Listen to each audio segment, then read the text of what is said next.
Welcome. Tonight, we wander through the silent streets of ancient Rome, not to witness emperors or great triumphs, but to join ordinary citizens in the gentle rituals of daily hygiene. Imagine cobbled lanes still damp with dawn's breath. Hear faint echoes of water dripping from marble troughs. In quiet corners, Romans prepare to cleanse their bodies and their minds before the bustle of the day. There's no hurry here, only the measured pace of human care, the scraping of a strigil, the soft flow of oil, the muted laughter of friends in the baths.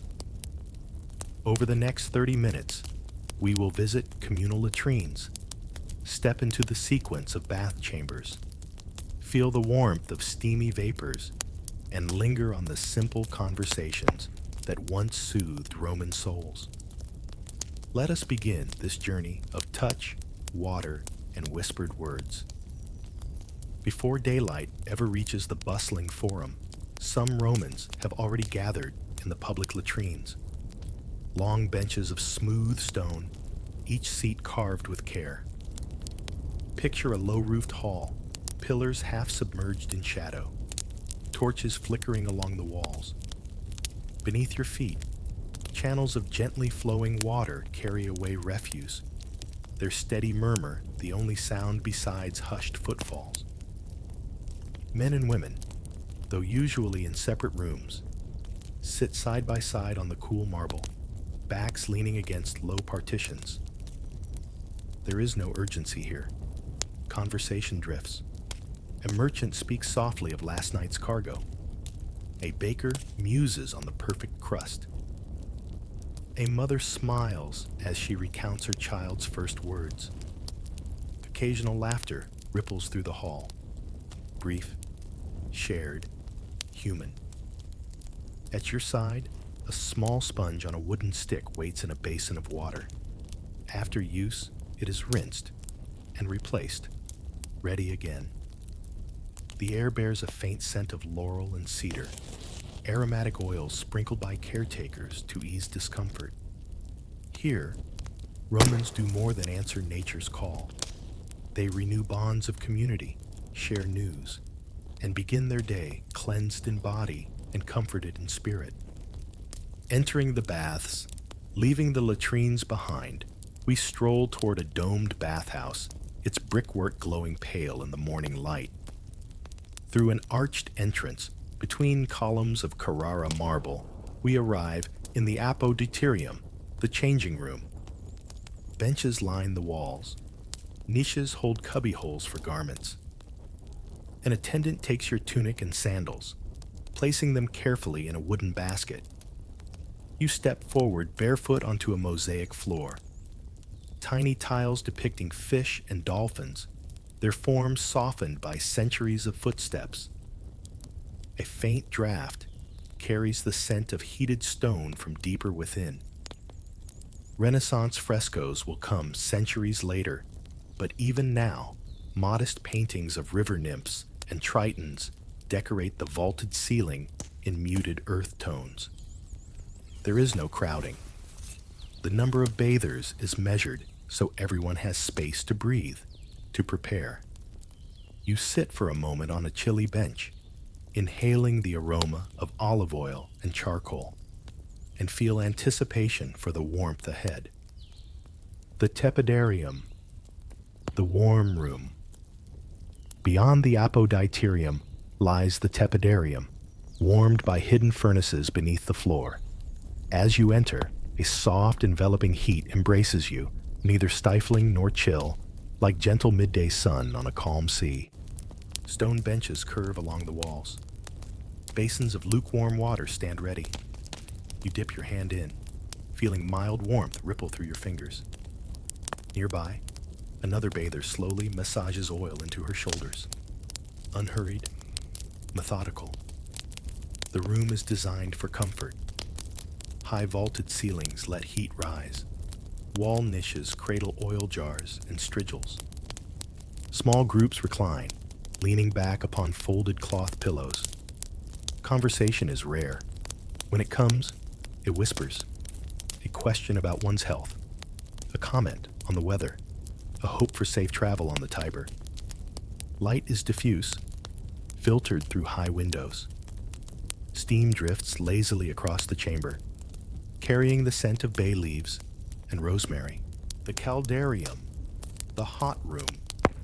From warmth to fervor, we step into the caldarium. Heat rises in waves. The floor glows faint orange above the furnaces below. The air is so hot, it's like breathing sunlight. Sweat beads on your brow, trickles down your spine. At center stands a large, shallow pool of hot water. Bathers move slowly in and out, immersed to the chest, muscles loosening. Round bronze basins line the perimeter, each steaming. You fill your cupped palm and pour the water over your neck, a rush of heat trailing down your skin. An attendant offers a wooden stool. Sit, breathe. With each inhalation, tension unwinds. Knots of daily labor melting in the furnace's embrace. Voices are rare. Instead, listen. The soft hiss of steam. The drip of water from bronze basins. A hypnotic rhythm. Walls of smooth plaster glow golden from the subterranean fires. From time to time, the attendant sprinkles scented herbs, lavender, chamomile, into the pool. Fragrance mingles with heat. Time stretches. You exist in warmth, weightless, untethered. The frigidarium, the cold room. After the fervor comes the shock. The frigidarium, a cool chamber cradling a deep, icy pool. Crossing from the caldarium, your skin tingles. A narrow step leads down into water so cold it steals your breath, just for an instant. You submerge slowly. Water rushes around your shoulders. The chill bites, then yields, leaving you alert, awake, alive. Sunlight pours through a skylight above, scattering across the water in dancing shards. Bathers move deliberately through the pool, lengthening muscles after the caldarium's release. A gentle current swirls at the edges, drawn by hidden vents. You float with it, arms outstretched, toes brushing a mosaic floor below. In one corner rests a runner's clavicular strap, a quiet token of the athlete who trained nearby. In another, two friends share soft laughter. Their exhaled steam forms little white clouds.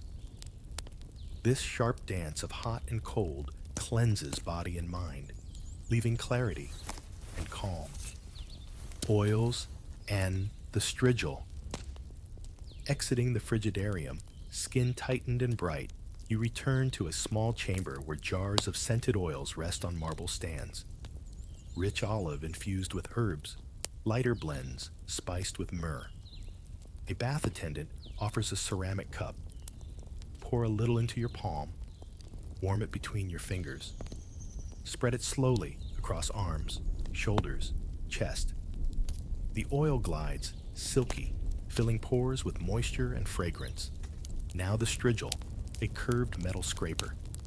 With firm, careful strokes, the attendant removes the oil along with grit and sweat. Each pass creates a rhythm. Scrape, lift, wipe. Close your eyes.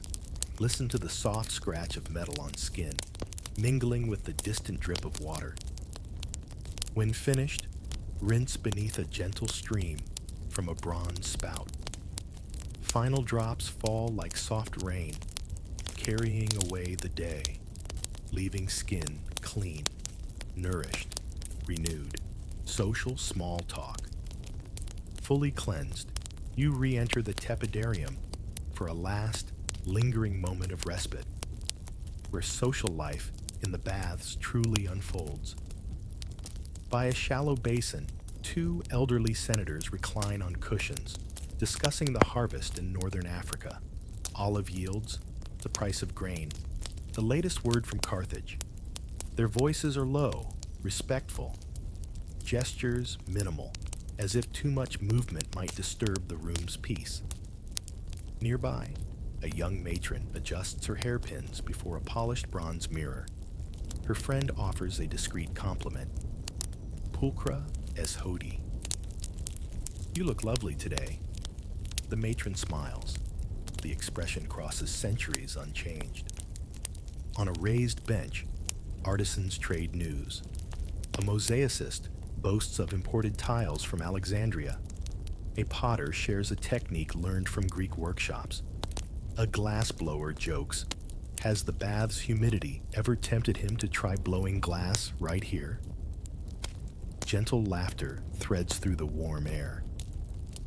At a small marble table, attendants serve trays of dried figs and olives, and goblets of cool wine cut with spring water. Taste a fig, sweet flesh melting on your tongue. Sip the wine. Feel a soft glow spread in your chest. Conversation drifts to poetry. A line from Virgil's Georgics. An image from Ovid. Nature remembered in verse. Time here becomes elastic. A morning once hurried in fora, and market slows to the steady heartbeat of human warmth, water, and words. You are not merely a spectator. You are a participant in an age-old ritual of community. In these hushed exchanges, Romans reaffirm connection to the city, to one another, to a shared heritage of stone, water, and story. Evening, rituals, and farewell. As dusk settles over Rome, you collect your garments in the Appetiterium. The mosaic floor now gleams in lamplight, tiny tiles flickering like distant stars. Stepping out into the cooling air, pause, inhale the night, pine torches, damp stone, lingering olive oil. You walk along the Tiber's embankment, listening to water lap softly against the quay. Behind you, the bathhouse dome recedes, its interior still warm from the day's fires. In your hands, a small oil jar, left as a gift, or perhaps forgotten, reminds you of the day's tactile pleasures. Tonight, let the memory of heated stone, running water, and gentle conversation carry you toward rest. May the cadence of scraping strigils, whispering friends, and drifting steam guide your mind to calm. Sleep well, embraced by the ancient rhythms of cleansing and community. Good night.